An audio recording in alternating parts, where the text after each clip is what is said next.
नमस्कार दोस्तों। संप्रदान कारक की क्लास में आप सबका हार्दिक स्वागत है। ये फोर्थ क्लास है संप्रदान कारक की।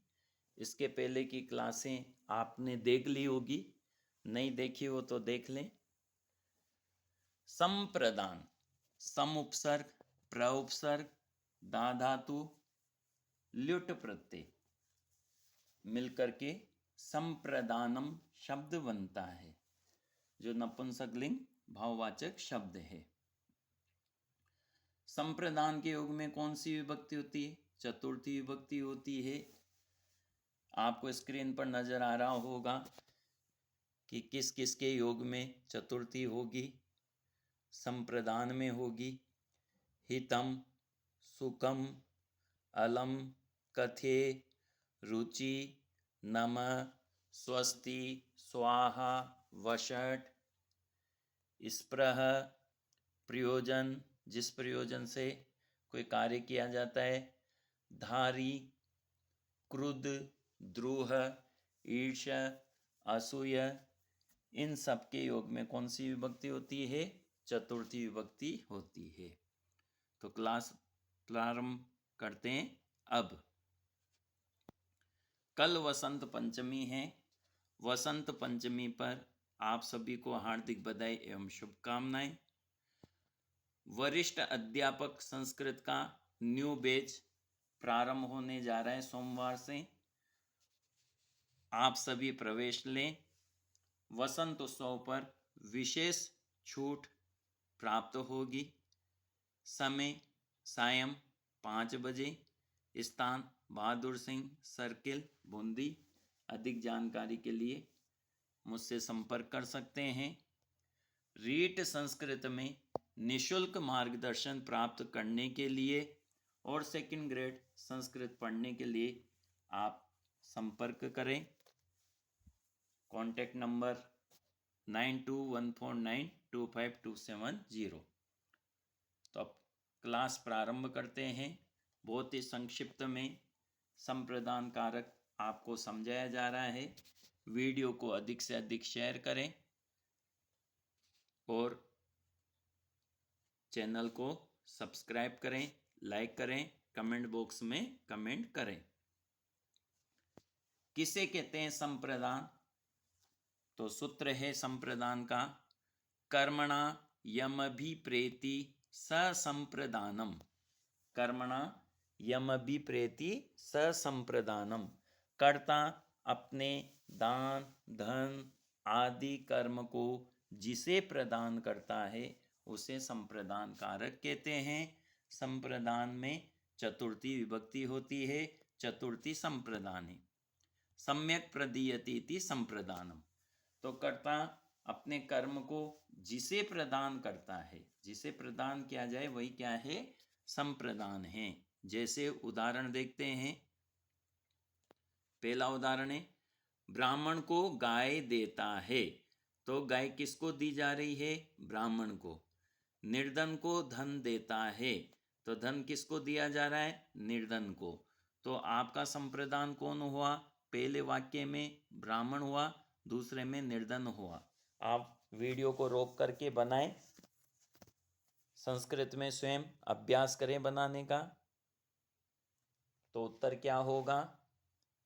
ब्राह्मण को गाय देता है, विप्राय गाम ददाति।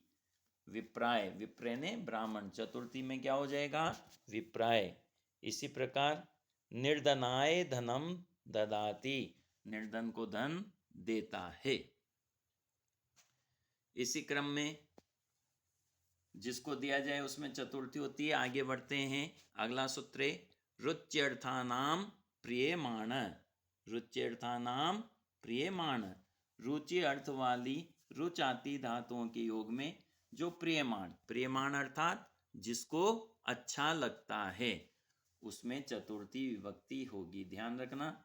जैसे हरि को भक्ति अच्छी लगती है, ब्राह्मण को लड्डू अच्छा लगता है। तो भक्ति किसको अच्छी लग रही है बताओ? हरि को। लड्डू किसको अच्छा लग रहा है? ब्राह्मण को। तो हरि में और ब्राह्मण में क्या होगी? चतुर्थी विभक्ति होगी। बनाए फटाफट। वीडियो रोक के बनाए, आराम से, सही बनना चाहिए। तो हरि की चतुर्थी क्या होगी? हरये।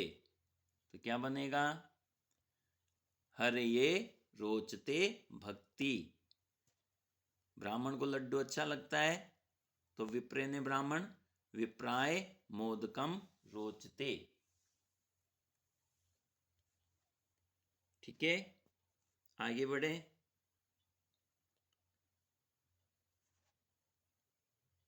स्प्रहे रिप्सित। स्प्रह यानी चाहना। धातु के योग में इप्सित इच्छित पदार्थ की संप्रदान संज्ञा होती है, यानी इच्छित पदार्थ में चतुर्थी विभक्ति होगी। ध्यान रखना, स्प्रह धातु के योग में जिस पदार्थ को चाहा जाता है उसमें चतुर्थी विभक्ति होगी इच्छित पदार्थ में। जैसे पुष्पेभ्ये स्प्रयति, पुष्पों को चाहता है। ध्यान देंगे, यदि पदार्थ इच्छित न होके इच्छित तम हो तो कर्तुरिप्सितमम कर्म से द्वितीय विभक्ति होगी पुष्पाणि स्प्रयति। पुष्पाणि स्प्रयति, पुष्पों को अत्यधिक चाहता है, और पुष्पेभ्ये स्प्रयति, पुष्पों को चाहता है। आगे बढ़ते हैं, अगला सूत्र है क्रुद्ध द्रोह ईर्ष असूय अर्थानाम यम प्रतीकोप। क्रुद्ध यानी क्रोध करना, द्रोह द्रोह करना, ईर्ष्या ईर्ष्या करना, असूय बुराई करना, झूठी बुराई करना। इन अर्थ वाली धातुओं के योग में जिसके प्रति क्रोध किया जाए, जिससे द्रोह किया जाए, जिससे ईर्ष्या की जाए, जिसकी बुराई की जाए, उसमें कौन सी विभक्ति होती है? चतुर्थी विभक्ति होती है। जैसे हरये क्रुद्यति, द्रुह्यति, ईर्ष्यति, असूयति वा। हरि पर क्रोध करता है, हरि से द्रोह करता है, हरि से ईर्ष्या करता है, या हरि की झूठी बुराई करता है। उदाहरण के रूप में संस्कृत बनाए आप। जैसे गुरु शिष्य पर क्रोध करता है। दूसरा है शिष्य गुरु से द्रोह करता है।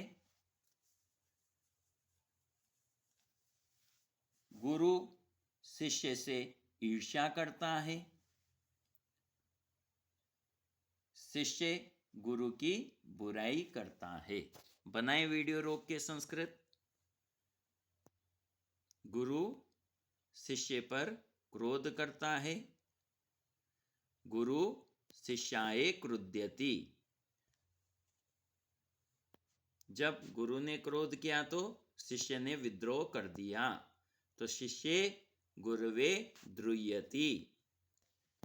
जब विद्रोह किया तो गुरु ऐसे शिष्य से क्या करेगा? ईर्ष्या करेगा, तो गुरु शिष्याय ईर्ष्यति।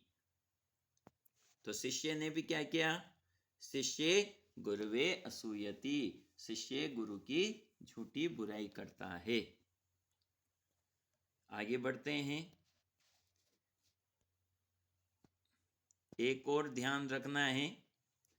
यदि क्रुद्ध और द्रुह धातु के पहले क्या आ जाए? उपसर्ग आ जाए। उपसर्ग पूर्वक क्रुद्ध और द्रुह धातु यदि आ जाए तो क्या होगा? तो फिर जिस पर क्रोध करेंगे, जिस पर द्रोह करेंगे, उसमें द्वितीय विभक्ति होगी। जैसे हरिम अभिक्रुद्यति। अभिक्रुद्यति, ध्यान रखेंगे तो द्वितीय विभक्ति होगी, उपसर्ग आएगा। दो धातु ध्यान रखनी, अभिक्रुद्यति, अभिद्रुह्यति, कौन सा भी उपसर्ग लग सकता है। ठीक है, अब आगे बढ़े। अगला सूत्र है नमः स्वस्ति स्वाहा स्वदा अलम वषड योगाच। इन सब के योग में चतुर्थी विभक्ति होती है। नमः जिसको नमस्कार किया जाए। जैसे गुरवे नमः, गुरु को नमस्कार। तो गुरु की चतुर्थी गुरवे होगा, ध्यान रखना, उ की मात्रा नहीं आएगी। हरि की चतुर्थी हरये। हनुमत शब्द है, हनुमत की चतुर्थी हनुमते नम होगा, हनुमंते नम नहीं होता, ध्यान रखना। हनुमानाय नम भी नहीं होगा। चतुर्थी एक वचन में क्या बनेगा? हनुमते नम। यहाँ पर भी आपको ध्यान रखना है, नम के योग में चतुर्थी होती है। यदि नम के अलावा कुछ भी आ जाए, नमामि आ जाए, नमस्करोमि आ जाए, नमस्करोति आ जाए, तो फिर आपको द्वितीय विभक्ति लगानी है। जैसे अहम नमामि मातरम।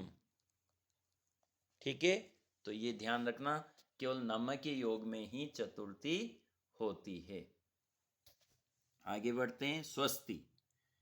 प्रजाभ्ये स्वस्ति, विप्राय स्वस्ति, प्रजा का कल्याण। तो प्रजाएं बहुत सारी, तो चतुर्थी बहुवचन है, ब्राह्मण का कल्याण। स्वाहा, अग्नये स्वाहा, तो जिसमें स्वाहा करेंगे उसमें चतुर्थी। पितृभ्ये स्वधा, स्वधा सीधा रखते ना अपन, वो पितरों को स्वधा। अलम, अब यहाँ पे ध्यान रखेंगे, अलम यहाँ पर्याप्त अर्थ में है। किस अर्थ में है अलम? पर्याप्त अर्थ में। यदि पर्याप्त अर्थ में होगा तो चतुर्थी होगी, और निषेध अर्थ में होगा तो तृतीया होगी। अलम के दो अर्थ है, एक तो है निषेध और एक है पर्याप्त। तो बहुत ही सरल है, देखो निषेध, निषेध तीन वर्ण है, इसलिए तृतीया। पर्याप्त 1 2 3 4, इसलिए चतुर्थी। ट्रिक से आप याद रख सकते हैं, निषेध में तृतीया, पर्याप्त में चतुर्थी। कोई नहीं बताएगा इस तरह से आपको याद करने का तरीका। तो दैत्येभ्ये हरिये अलम, राक्षसों के लिए, दैत्यों के लिए विष्णु पर्याप्त है। अलम मल्ल मल्लाए, मल्ल के लिए मल्ल पर्याप्त है, पहलवान पर्याप्त है। ठीक है। इंद्राय वषट, इंद्र को हविदान, देवतायै वषट, देवता को हविदान। ठीक है, आगे बढ़ते हैं। इसके अलावा निम्न के योग में चतुर्थी होती है। कथये, कहना जिससे कहा जाए, निवेदये, निवेदन करना जिससे निवेदन किया जाए, कल्पते, समर्थ होना, संपद्यते भी होना, परिकरेण यानी पूरी तरह से खरीद लेना, प्रयोजन जिस प्रयोजन से कोई कार्य किया जाए, तादर्थ्या चतुर्थी वाच्या से वहां पर चतुर्थी होती है। और धारी, धारे उत्तम ऋण सूत्र से धारी धातु की योग में उत्तम ऋण में चतुर्थी विभक्ति होती है। जैसे गुरु शिष्याय कथयति, गुरु शिष्य से कहता है। शिष्य गुरुवे निवेदयति, गुरु शिष्य गुरु से निवेदन करता है। तो जिससे निवेदन करेंगे उसमें कौन सी विभक्ति आएगी? चतुर्थी। तो गुरु से निवेदन कर रहे हैं तो चतुर्थी, गुरु से शिष्य से कह रहे हैं तो चतुर्थी। ध्यान रखना। कल्पते ने होना, आप बनाए विद्या ज्ञान के लिए होती है, तो क्या बनेगा? विद्या ज्ञानाय कल्पते, विद्या ज्ञानाय संपद्यते। परिकर्याण्य ने पूरी तरह से खरीद लेना, तो जिससे हम खरीदेंगे उस साधन में, उस करण में तृतीया और चतुर्थी विकल्प से चतुर्थी विभक्ति होती है, और तृतीया तो होगी सही साधन में। जैसे शतेन शताय व परिकृत, 100 रुपये से खरीदा गया, तो शतेन तृतीया भी सही है और शताय चतुर्थी भी सही है। ध्यान देंगे यहाँ पे। प्रयोजन, जिस प्रयोजन के लिए कोई कार्य किया जाता है तो उस प्रयोजन वाचक शब्द में चतुर्थी होती है। जैसे मुक्ति के लिए हरि को भजता है, तो मुक्तये हरिम भजति, भजति, मुक्ति के लिए हरि को भजता है। ध्यान देंगे, भजती होगा। धारी धातु का उदाहरण है, विष्णु भक्त के मोक्ष का ऋणी हैं, तो उत्तम ऋण कौन है? भक्त है। भक्त का भक्ति रूपी ऋण विष्णु पर चढ़ गया है, जिसको मोक्ष के माध्यम से ही चुका सकता है।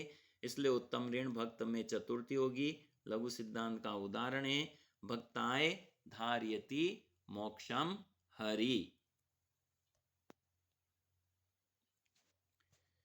एक प्रयोजन में तृतीया विभक्ति भी होती है। कैसे होती है? जैसे मूर्ख शिष्य से क्या प्रयोजन है, तो मूर्खेण शिष्येण किम प्रयोजनम। ध्यान देना, इस स्थिति में मूर्ख शिष्य में कौन सी विभक्ति होगी? तृतीया विभक्ति होगी। ध्यान देंगे, मूर्ख क्या है? विशेषण है, और शिष्येण क्या है? विशेष्य है। भोजन के लिए तो चतुर्थी विभक्ति लगाएंगे तो भोजनाय, और चतुर्थी विभक्ति को प्रकट करने के लिए एक अर्थम प्रत्यय होता है। मूल शब्द में अर्थम प्रत्यय लगा देंगे, भोजनार्थम, भोजन के लिए। और एक के लिए अर्थ को प्रकट करने के लिए कृत्य प्रत्यय भी होता है, लेकिन उसमें मूल शब्द में षष्ठी विभक्ति लगाई जाती है, जैसे भोजनस्य कृते। ठीक है, इस तरह से बहुत ही संक्षिप्त रूप में ये संप्रदान कारक आपको पढ़ा दिया गया है। बहुत जल्दी ही अपादान कारक लेकर के आएंगे। रीट संस्कृत में निशुल्क मार्गदर्शन प्राप्त करने के लिए आप हमें से बात कर सकते हैं, संपर्क कर सकते हैं। आपकी जो भी समस्या होगी उसका ऑफलाइन कक्षा के माध्यम से समाधान करने का प्रयास करेंगे। धन्यवाद। जेतु संस्कृतम जेतु भारतम। सेकंड ग्रेड जो भी बच्चे पढ़ना चाहें वो एक बार, जो भी सेकंड ग्रेड की तैयारी कर रहे हैं संस्कृत से, वो एक बार जरूर संपर्क करें। जिन बच्चों ने कोचिंग कर ली है वो भी संपर्क करें। ठीक है, धन्यवाद।